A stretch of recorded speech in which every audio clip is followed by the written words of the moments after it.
C'est pas pain de mie, c'est pandémie.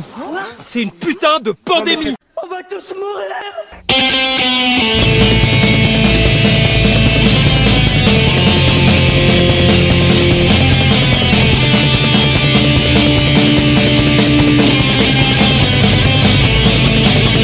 Chers auditeurs, bonjour et bienvenue dans cette nouvelle émission de Radio Virus. Tout de suite, nous commençons cette émission par un état des lieux des festivaliers.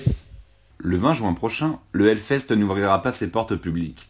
Si vous êtes dans la team Christine Boutin, calmez vos danses de joie. Ce ne sont pas vos prières qui ont été exaucées, ce sont juste les conséquences de ce maudit pangolin. Prévu le 19 et 20 juin prochain, il était impensable de rassembler 150 000 festivaliers aux cheveux longs, se baignant dans la bière. C'est le premier festival de l'été à fermer ses portes, et il sera certainement suivi, hélas, par beaucoup d'autres. Ce n'est pas une chronique funéraire que je veux vous proposer aujourd'hui. Même si ce festoche était loué pour son ambiance, son affiche et son organisation, j'ai envie de dire, c'est le jeu, ma pauvre Lucette. Non, moi je veux vous parler de l'assurance de ce type d'événement. Le festival a publié un long communiqué hier expliquant son dégoût face à l'abandon de responsabilité de l'assureur. Ça va vous donner un avant-goût de ce que les marchands de canons préparent pour l'après-Covid. Le festival a souscrit à une assurance tout risque annulation auprès d'Albingia, assurance française spécialisée dans l'organisation d'événements musicaux. Ça coûte la bagatelle de 175 000 € de prime de contrat, et il est stipulé dans les clauses, je cite, que seront prises en charge les pertes pécuniaires dues à d'éventuelles pandémies, à condition que le contrat ait été signé avant l'apparition et la reconnaissance de cette pandémie par les autorités françaises ou par l'OMS. Le contrat a été signé le 17 décembre, donc bien avant, impec donc. C'est là que ça devient rigolo. Albingia a adressé une fin de non-recevoir sous prétexte que ce type de pandémie ne rentrait pas dans les termes de leur police d'assurance. La chauve-souris oui, le pangolin non. En gros, on a pris votre fric pour vous protéger, mais non, on compte pas vous le rendre si ce pourquoi vous avez payé arrive. Bref, ça va se régler dans un procès qui va durer des années et qui va essorer financièrement la petite association qui organise le festival. Association qui, malgré la probable ruine qui s'annonce, a quand même l'élégance et la classe d'offrir aux hôpitaux nantais la somme de 20 000 € correspondant aux frais de secourisme du festival et d'ouvrir une cagnotte non pas pour eux mais pour le CHU. Comme quoi on peut chanter à la gloire de Satan et avoir un comportement de saint. Gros temps donc pour les assureurs qui voient une colère sourde se lever tout autour d'eux. Toutes les entreprises s'étonnent de voir que leurs assurances font la moue en disant que les pandémies ce n'est pas de leur ressort et qu'ils ne paieront pas pour les fermetures, les faillites et les pertes de chiffre d'affaires. Comme quoi Philippe Bouvard avait raison en disant « Les assureurs ne veulent plus rien assurer sans avoir l'assurance que le risque qu'ils garantissent est devenu inexistant. Il ne va pas falloir s'étonner s'il y a des coups de fourche et des bûchers qui se rallument. Les mages noirs du Hellfest ne feront qu'un honnête retour à l'envoyeur. » Passons maintenant aux actualités. L'actualité de ce vendredi 10 avril. Italie. Une fois n'est pas coutume, nous commençons cette chronique par une bonne nouvelle. Le nombre de décès en Italie est en baisse pour le 6e jour consécutif. Si on continue à les suivre avec une semaine d'intervalle, on peut espérer une stabilisation la semaine prochaine. Priorité. Alors que le gouvernement a un mal fou à fournir des masques, des tests et autres choses utiles pour la lutte contre un certain virus, il a cependant dépensé le 1er mars dernier 3,5 millions d'euros pour acheter des lacrymos. Ça représente environ 5 millions de masques. On imagine qu'à Beauvau, on prépare sagement le déconfinement. Nilis. Le préfet de Seine-et-Marne a tenté de réquisitionner les chasseurs de son département pour faire appliquer le confinement.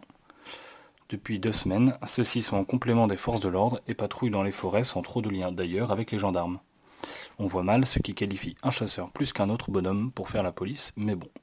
Toujours est-il que le décret de réquisition a été annulé officiellement car mal écrit. Égalité. Castaner continue à bosser, lui au moins, pas comme tous ces fainéants qui glandent à la maison. Il a appelé tous les préfets pour leur demander d'annuler les arrêtés municipaux qui imposent le port du masque, officiellement au nom de l'égalité territoriale. J'ai hâte qu'on me construise un petit jardin suspendu, moi, au nom de l'égalité territoriale. Bon, tout le monde sait que, comme il n'y a pas de masque et pas d'argent, ils continuent à dire que ça sert à rien. Nous, on y croit fort fort fort. Glouton. Veolia veut verser 283 millions d'euros de dividendes, mais a massivement recours au chômage partiel. 20 000 salariés sont payés par l'argent public. Sa comptabilité annonce pourtant presque 4 milliards de trésorerie. Dans la même veine, Michelin envisage de verser 350 millions de dividendes, tandis que 14 usines sur 15 sont au chômage technique, soit 10 000 personnes, toujours avec l'argent public. Heureusement que tout ça va ruisseler. Frigo. Les chambres funéraires ne sont pas habituées à autant de morts en même temps, et font ça le comble.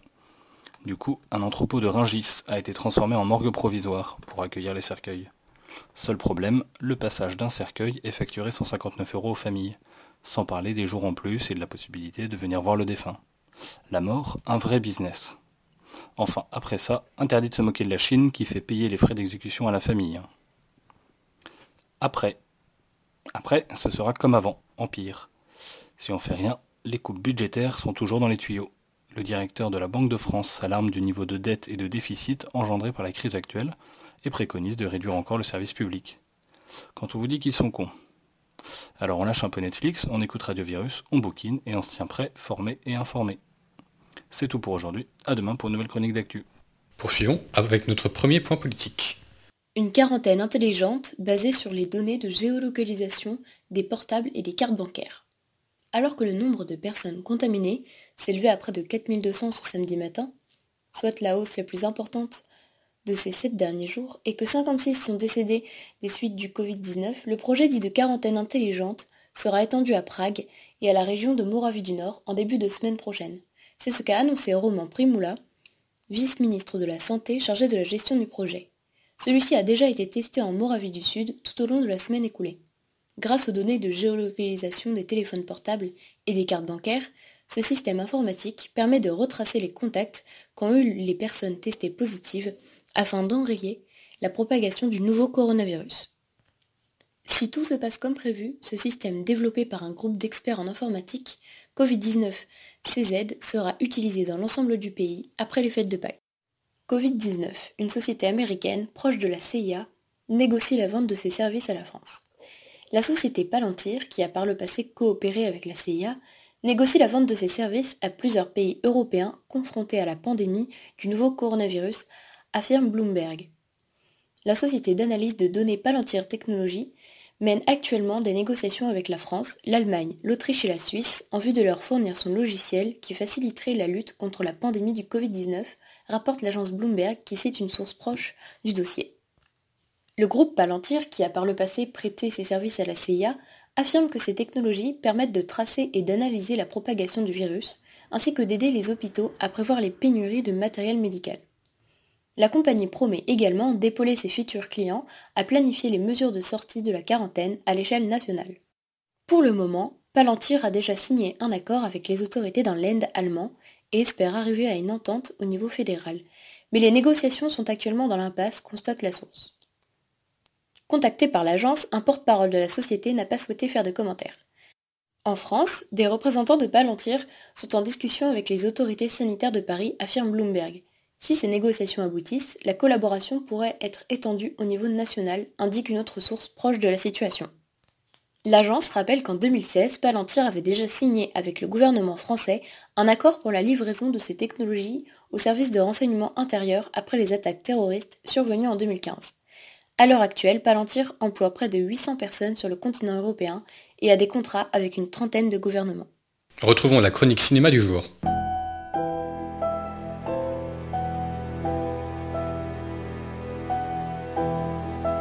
À Paris, un gang de braqueurs ultra-violents opère en toute impunité depuis plusieurs mois. 2 lieutenants de police sont sur le coup. Léo Vrings, qui dirige la BRI, Brigade de recherche et d'intervention, et Denis Klein, patron de la BRB, Brigade de répression du banditisme. Après un nouveau braquage, celui de trop, leur chef Robert Mancini tape du poing sur la table et promet au lieutenant qui coincera en premier le gang de devenir le chef du 36 quai des Orfèvres. S'engage alors un bras de fer effréné entre les deux hommes. Le film 36 quai des Orfèvres est sorti en 2004. Il est réalisé par Olivier Marchal, réalisateur connu pour ses films de gangsters et policiers, assez violents et réalistes. Je vous conseille tout particulièrement Les Lyonnais et MR73 dans sa filmographie. Pourquoi voir ce film ? 36 quai des Orfèvres est à mon sens le meilleur film d'Olivier Marchal et s'est vite imposé comme un classique du cinéma français. Il aura droit à un remake américain dont la date de sortie n'est pas encore fixée. Le film est porté par une distribution de poids, Daniel Auteuil dans le rôle du chef de la BRI Léo Vrings, donc le personnage principal, et Gérard Depardieu dans celui du patron de la BRB, Denis Klein. On peut aussi noter la présence des excellents acteurs André Dussolier et Roche Dizem. Le film est violent, réaliste et très noir. C'est une véritable plongée dans les brigades de police qui combattent le grand banditisme. Il est toujours très intéressant de voir Olivier Marchal s'attaquer à ces milieux tant il touche par sa vision complexe du monde policier, un milieu qu'il semble autant aimer que détester. En effet, le réalisateur est lui-même un ancien flic. Il a été dégoûté dans le passé par des affaires sordides, l'explosion de la violence et l'IGPN. Il va peu à peu se retirer de la police pour se tourner vers le théâtre et ensuite le cinéma.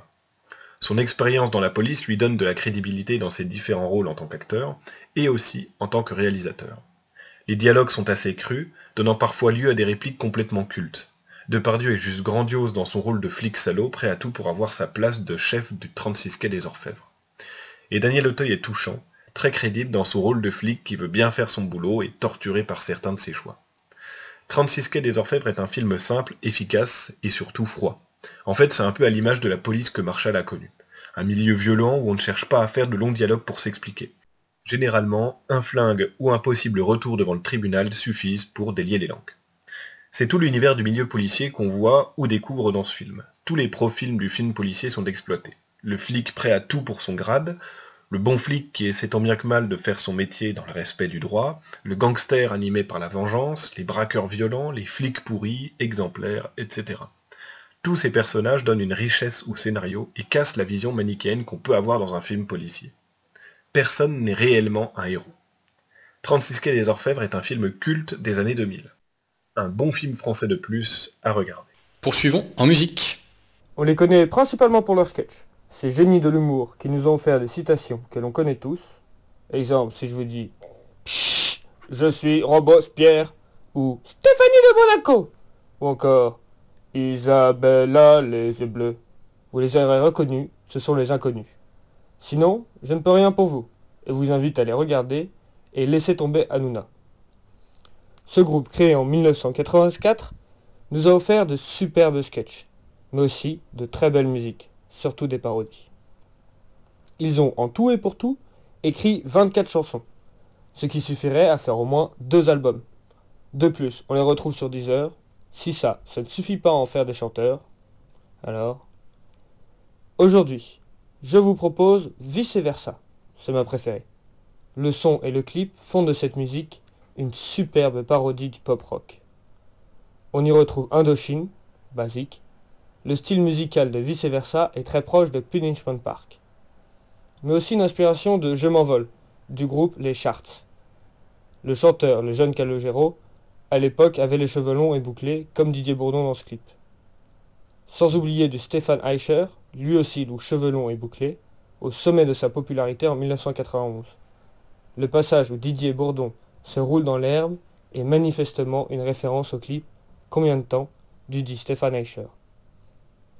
Et peut-être une pincée de Thiéphène, Un automne à Tanger, ou de Bachoun, Osée Joséphine, pour les paroles sibyllines pseudo-intellectuelles. Bref, une synthèse très réussie de la scène pop-rock française de cette brève période pré-grunge. Je vous laisse maintenant avec ce hit et vous invite par la suite à regarder le clip.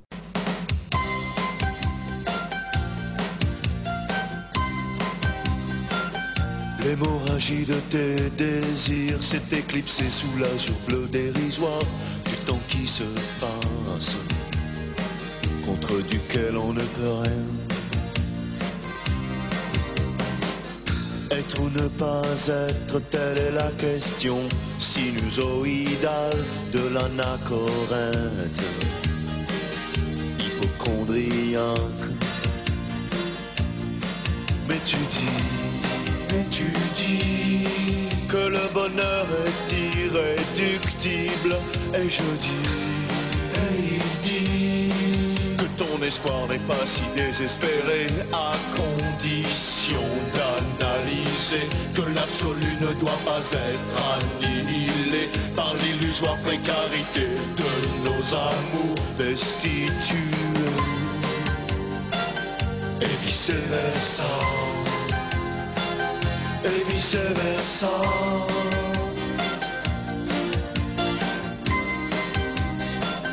Il faut que tu arriveras à laminer tes rancœurs dialectiques, même si je suis con. convaincu que c'est très difficile. Mais comme moi, dis-toi qu'il est tellement plus mieux d'éradiquer les tentacules de la déréliction. Et tout deviendra clair. Mais tu dis que le bonheur est irréductible.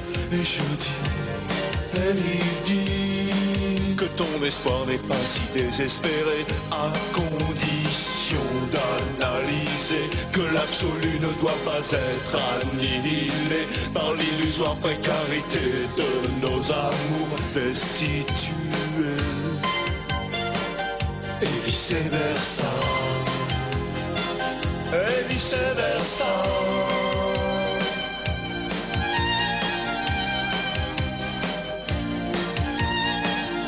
D'où venons-nous? Où allons-nous? J'ignore de le savoir. Mais ce que je n'ignore pas de le savoir, c'est que le bonheur est à 2 doigts de tes pieds. Et que la simplicité réside dans l'alcôve bleue et jaune et mauve et insoupçonnée de nos rêveries mauves et bleues et jaunes et pourpres et paraboliques et vice versa. Mais tu dis que le bonheur est irréductible. Et je dis, et il dit que ton espoir n'est pas si désespéré, à condition d'analyser que l'absolu ne doit pas être annihilé par l'illusoire précarité de nos amours, et qu'il ne faut pas cautionner l'irréalité sous les aspérités absentes et désenchantées de nos pensées iconoclastes et désoxydées par nos désirs excommuniés de la fatalité destituée. Et vice versa. Et vice versa.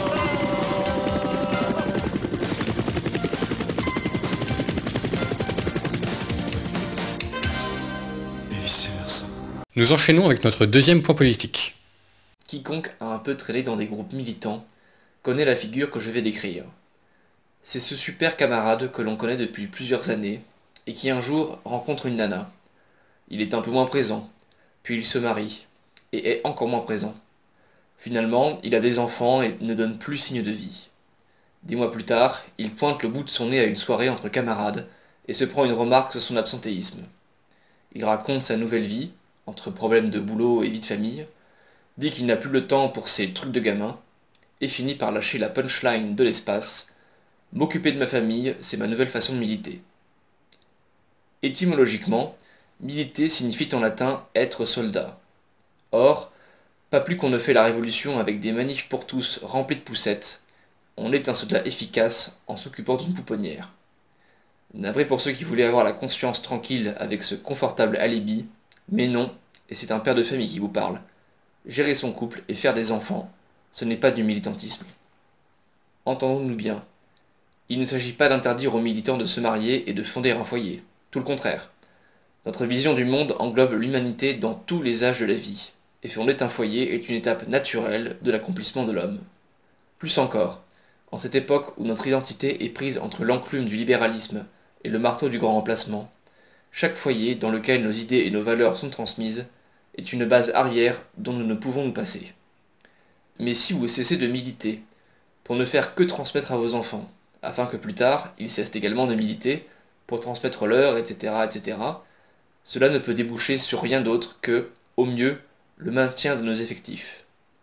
Vous restez dans une attitude défensive. Or le militant est offensif.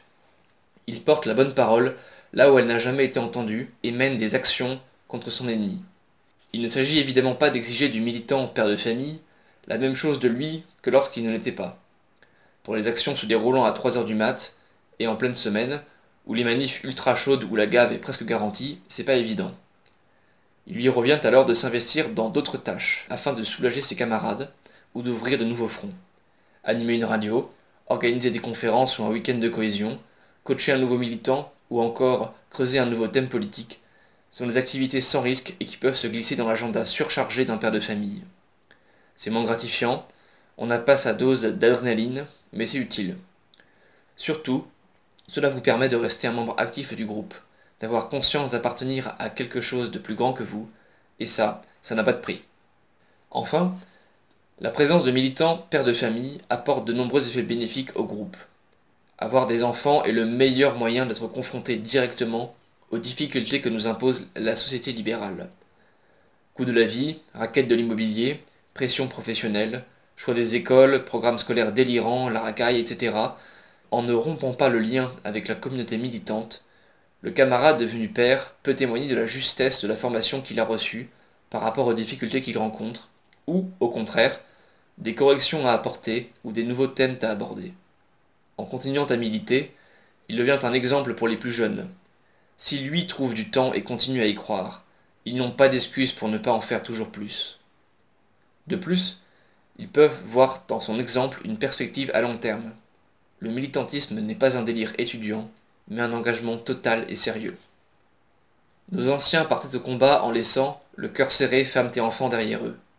Pire, ceux qui sous l'occupation allemande, ou sous le joug du pouvoir soviétique, montaient des réseaux de résistance et de dissidence, exposaient leurs familles à des représailles directes. Pourtant, ils furent nombreux à faire ce choix. Les risques que nous avons à courir sont moindres. Pourtant, nous sommes bien en guerre, et nous sommes bien sous occupation. Alors finissons-en avec les anciens combattants d'à peine 30 ans. Il est temps de renfiler les gants. Je vous laisse sur cette citation du général MacArthur. La jeunesse n'est pas une période de la vie. Elle est un état d'esprit, un effet de la volonté, une qualité de l'imagination, une intensité émotive, une victoire du courage sur la timidité, du goût de l'aventure, sur l'amour du confort. Il est temps de passer à la culture. Pour la chronique culturelle du jour, je vous emmène sous les palmiers et le soleil de la Réunion. Après tout, quoi de mieux en cette période de confinement que de profiter de ce cadre paradisiaque qu'est la Réunion, avec un beau soleil, un beau ciel bleu, l'océan à perte de vue. Je vous propose une balade sur la plage et je vous encourage à regarder au loin à l'horizon pour tenter d'apercevoir le navire du plus grand pirate qui ait jamais navigué sur ces eaux. Olivier Levasseur, dit la Buse. Ce flibustier qui opéra tout d'abord dans les Caraïbes au XVIIIe siècle est originaire de l'île de la Tortue, Tortuga pour les connaisseurs. Ses débuts sont toutefois méconnus. On en connaît quelques bribes par le recueil d'histoires fameuses de la piraterie. Il devint connu par la suite lorsqu'il fit entrer Bellamy dans la piraterie. Non, pas ce Bellamy là, voyons, Samuel Bellamy, le prince des pirates, plus connu sous le nom de Black Sam Prout. Et interdiction de se moquer du nom de ce type. Il aurait par la suite fait partie de la Réunion Providence aux Bahamas, où les grands capitaines pirates décidèrent pour la plupart de quitter les Caraïbes, endroit devenu bien trop dangereux à cause de la politique anti-pirate menée par les marines royales. Il fit ensuite sa réputation dans le golfe de Guinée, où on lui attribue de nombreuses prises. Après le naufrage de son navire l'Indian Queen à Mayotte, il décide de s'associer au pirate John Taylor. C'est à partir de cette association qu'arrive son principal fait d'armes. En 1721, la Buse arrive à la rade de Saint-Denis, où il trouve un navire en réparation, la Vierge du Cap, navire amiral de la marine portugaise, un navire de 800 tonneaux et 72 canons, donc c'est pas vraiment une chaloupe. Le navire transportait le vice-roi des Indes orientales portugaises ainsi que l'archevêque de Goa, les VIP de l'époque en quelque sorte. Le navire devait rentrer au Portugal avec ses personnalités et chargé de richesses pour le roi du Portugal. Le pirate attaque et se rend vite maître du navire devant les yeux médusés du vice-roi et de la population de Saint-Denis. Le capitaine prend le navire ainsi que sa précieuse cargaison, que les historiens estiment à la bagatelle de 5 euros. 5 milliards d'euros. La plus grosse prise de toute l'histoire de la piraterie. La Buse et Taylor installent leur QG à Sainte-Marie, à Madagascar, après la réparation de la Vierge que la Buse rebaptise le Victorieux. Ils repartent par la suite en chasse. Ensuite, les deux pirates se disputèrent et se séparèrent. La Buse resta finalement à Madagascar. Le roi de France et le gouverneur de Bourbon offrirent une amnistie aux flibustiers qui renonceraient à la piraterie et viendraient s'installer à Bourbon. La Buse aurait accepté cette offre, mais serait tout de même restée à Sainte-Marie, tout en arrêtant ses actes de piraterie. En 1729, la Buse offre ses talents de pilotage aux navires européens de passage, mais il se fait reconnaître et est capturé. Il est ensuite jugé à l'île Bourbon, où il est condamné à mort par pendaison le 7 juillet 1730. Sur l'échafaud, la corde au cou, il s'écria en jetant un message caché à la foule « Mon trésor, à qui saura le prendre ?» Au XXe siècle, le document est authentifié comme datant du XVIIIe siècle. Depuis sa mort, nombreux sont ceux qui cherchent son fabuleux trésor sur l'île de la Réunion. Les chercheurs de trésors se succédèrent, mais peu surprenant, ce ne sont que des échecs. En même temps, le trésor d'un pirate, c'est pas comme une chasse au trésor en maternelle. Alors vous aussi, est-ce que vous irez tenter votre chance sur les pas d'un des plus fabuleux pirates de l'histoire ? La piraterie y mène fatalement. Nous enchaînons avec la visite du jour. Aujourd'hui, vendredi saint oblige, nous ne pouvions pas décemment vous faire découvrir un endroit beau et apaisant. Pas de prairies inondées de soleil, ni de palais luxuriants. Aujourd'hui, c'est un jour de deuil. Pour humblement vous rapprocher du cachot où croupit Jésus en attendant sa passion, nous vous proposons la visite de l'ancien dépôt du palais de justice de Paris, j'ai nommé la Souricière. Plusieurs d'entre nous ont eu le privilège d'y avoir été, invités avant sa fermeture, et je peux vous assurer que c'est l'un des endroits les plus sombres de France. Placé dans les profondeurs du sous-sol du palais de justice, dans les fondations médiévales de l'auguste bâtiment, cette prison tampon sert à faire patienter les suspects en attente de jugement. Ils débarquent soit de garde à vue dans les commissariats parisiens, soit directement des maisons d'arrêt s'ils sont en préventive. Chaque jour, des centaines de prévenus s'entassent dans ce trou abandonné des dieux. Imaginez la scène. Vous venez de passer 48 heures de garde à vue à moisir dans une couverture pleine d'urine entre deux interrogatoires. Vous êtes crevé, inquiet, à bout de force. Vous arrivez par le 34 quai des Orfèvres en fourgon. Les portes se referment et vous êtes accueillis dans un vaste hall vétuste en pierre d'époque. Les moisissures suintent sur les murs et des gouttes tombent du plafond. Vous êtes retourné en plein Moyen-Âge. Les cellules se situent sur 3 niveaux. Elles ont une surface d'environ 6 mètres carrés et sont composées de lits superposés pour 3 personnes. Bon, on va pas se mentir, les lits, ce sont des planches en bois sans couverture. Ils sont pensés pour être trop petits pour s'allonger. Des toilettes à la turque grouillantes de cafards viennent compléter le tableau. Le pire dans ce lieu, c'est l'odeur. Un mélange d'urine, de merde et de vomi qui vous prend la gorge et ne vous lâche pas. Les murs sont maculés et le sol est une flaque gluante. Régulièrement dénoncé pour ses conditions épouvantables, ce trou médiéval est une zone de non-droit. Ce lieu de détention est illégal, puisque techniquement, en étant déféré, on est censé être présenté immédiatement à un juge. Les avocats et les juges n'y foutent jamais les pieds, sans même parler de la presse. Au bout de plusieurs heures à devenir fou, un gardien vient vous chercher et vous conduit à travers des boyaux de pierre dans le dédale du souterrain du palais de justice jusqu'à votre salle de jugement. C'est Fort Boyard, sans Félindra tête de tigre. Ces cachots ont définitivement fermé leurs portes à l'ouverture du nouveau palais de justice, porte de Clichy, et ces sombres couloirs ne sont plus que du passé. Maintenant, le nouveau dépôt est flambant neuf et correspond déjà plus à l'idée qu'on se fait d'une prison moderne. L'ancien dépôt deviendra peut-être une attraction touristique où des bourgeois viendront s'encanailler là où les pires détenus de France ont attendu que leur destin se joue. Pour les suspects, ça restera une journée du patrimoine un peu particulière où à travers les murs du Xe siècle, le souffle de l'histoire est présent partout. De Marie-Antoinette à Antonio Ferrara, en passant par Mata Hari, Jacques Mérine ou Salah Abdeslam.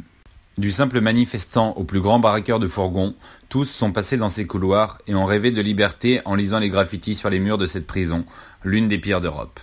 La littérature du jour nous rappelle que ça pourrait être pire. Métro 2033 est une nouvelle dystopique prenant place dans un monde post-apocalyptique. L'action a lieu dans les ruines irradiées de Moscou, 2 décades après la dernière guerre mondiale. On y suit les péripéties de Artyom, jeune survivant, qui part en quête de secours pour sa station menacée. L'organisation des stations est l'un des grands intérêts du livre. Puisque séparées par les tunnels vides de leurs rames devenues inutiles, elles sont devenues les lieux de survie d'une population un peu plus confinée que la nôtre. Ces lieux de vie fonctionnent comme des cités libres. Elles s'administrent selon les stations, en copiant les différents systèmes politiques ayant existé dans l'ancien monde. Ainsi, les nœuds logistiques au centre de la ville se sont-ils organisés en un consortium marchand régissant l'économie du métro, rappelant fortement nos libéraux, tandis que les stations d'un grand axe s'unissent sous la faucille et le marteau pour créer la ligne rouge, et qu'en face se regroupent 3 stations sous le pavillon Azastika, pendant que dans le même temps d'autres sombrent dans des théocraties messianiques sur la fin de l'ère nucléaire. La nature devient alors une critique de l'ensemble du spectre politique et des stratégies de contrôle des masses. S'y retrouvent abordés de nombreux thèmes comme la communauté, la relation de l'homme à la technologie, l'eugénisme, etc. L'immersion dans l'histoire est supportée par une écriture factuelle sur l'environnement, l'action prenant place dans le métro moscovite qui fut conçu sous Staline comme un abri anti-atomique géant. L'évolution des stations étant la conséquence de leur localisation dans la capitale et des ressources disponibles à piller à proximité par les stalkers. Parce que oui, en plus, il y a des stalkers pour ceux qui apprécient le roman éponyme. L'ouvrage fut un succès. L'auteur, Dimitri Glukhovski, écrira 2 suites, avant de lancer une initiative de financement pour de jeunes auteurs souhaitant écrire dans l'univers mis en place par Métro 2033. En résulteront 24 romans et 3 jeux vidéo à succès, co-dirigés par l'auteur. Bref, de quoi s'occuper jusqu'au déconfinement. Et nous passons à l'éphéméride. Éphéméride du 10 avril. Messieurs, dames, arrêtez tout. En ce jour saint, un sauveur nous est né, un ninja nous est donné. Le 10 avril 1952, à Bethléem, Michigan, dans une étable, naît Steven Seagal, fils de Dieu et des âges farouches. Immédiatement, les trois rois mages Lee, Norris et Van Damme vinrent se prosterner et offrir à l'enfant divin le swag, les techniques de combat et la mégalomanie. Ce passionné de films de bateau, et avec le mot piège dans le titre, fut tour à tour aikidoka, chanteur, acteur, policier, scénariste, de génie et meilleur ami de Poutine. Il parcourut le monde afin de proclamer la bonne nouvelle et défendre les opprimés. Il empêcha de son poing vengeur le monde de sombrer dans les abîmes. Et dire que Guillaume Canet est aussi né un 10 avril, franchement, ça nous dégoûte. Vive le cinéma d'auteur des années 90. En parlant de bateau, le 10 avril 1912 appareilla le RMS Titanic au port de Southampton. Ce mastodonte des mers, pouvant accueillir 3300 personnes, équipage inclus, fut présenté comme insubmersible par les journaux de l'époque. Et pourtant, la suite de l'histoire, chacun la connaît. Le 14 avril, après quelques petites escales, le Titanic heurta un iceberg au large de Terre-Neuve à 23h20 heure locale. Quelques heures plus tard, il sombra à jamais. Dans le naufrage, environ 1500 personnes perdirent leur vie. Pourtant, une question demeure. Y avait-il assez de place sur cette putain de planche? Nous, on s'en fout, on l'a jamais vu, on regardait des films de sa sainteté Steven Seagal. Trêve de plaisanterie. 10 avril 1826 du calendrier julien. Fin du 4e siège de Missolonghi. Depuis 5 ans déjà, la guerre d'indépendance grecque fait rage dans l'indifférence générale.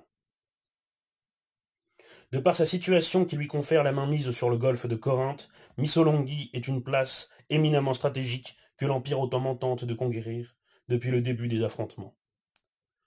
Ayant déjà résisté à plusieurs sièges, la ville est dévastée. Tous les habitants des alentours se sont réfugiés en ses murs, ce qui augmente considérablement le nombre de bouches à nourrir. 4 mois après le début du siège, il n'y a plus rien à manger dans la ville. Tout ravitaillement est rendu impossible par le blocus des hommes de la Sublime Porte. La situation est désespérée. Quitte à mourir, un plan est élaboré afin de guider un assaut ouvrant la sortie de la ville aux 7000 habitants encore en état de se battre. Les 2000 restant sur place se savaient condamnés. La déclaration qui suit fut rédigée et signée par tous les habitants. En nous voyant, armés et citoyens, jeunes et vieux, privés de tout espoir, manquant même du minimum vital depuis 40 jours, aujourd'hui, voyant que nous avons rempli nos devoirs de soldats fidèles envers la nation au cours d'un siège, voyant que si nous restons un jour de plus, nous allons mourir sur place au milieu de la rue, considérant qu'il n'y a plus d'espoir de recevoir d'aide ni par la mer ni par la terre pour continuer le combat, nous avons unanimement décidé, puisque nous sommes vainqueurs, notre sortie se fera à 2h du matin, dans la nuit du samedi 10 avril, au lever du soleil du dimanche des Rameaux, que l'aide vienne ou non. Seulement 1700 habitants survécurent à cette sortie héroïque. Le lendemain, les Ottomans entrèrent dans la ville et plantèrent 1000 têtes sur les remparts. Cet événement fut le début de la prise de conscience européenne, et 3 ans plus tard, l'indépendance grecque fut assurée. Pour la petite histoire, lors du 2e siège de la ville, le poète britannique Lord Byron se rendit sur place pour financer la résistance, et il y trouva la mort. Chers auditeurs, merci d'avoir suivi cette émission, j'espère que vous l'avez appréciée et que vous la partagerez. Respectueux de nos obligations religieuses, pas de blague aujourd'hui. L'équipe Radio Virus s'accordant un repos pour le week-end de Pâques. Nous vous retrouvons mardi. D'ici là, portez-vous bien.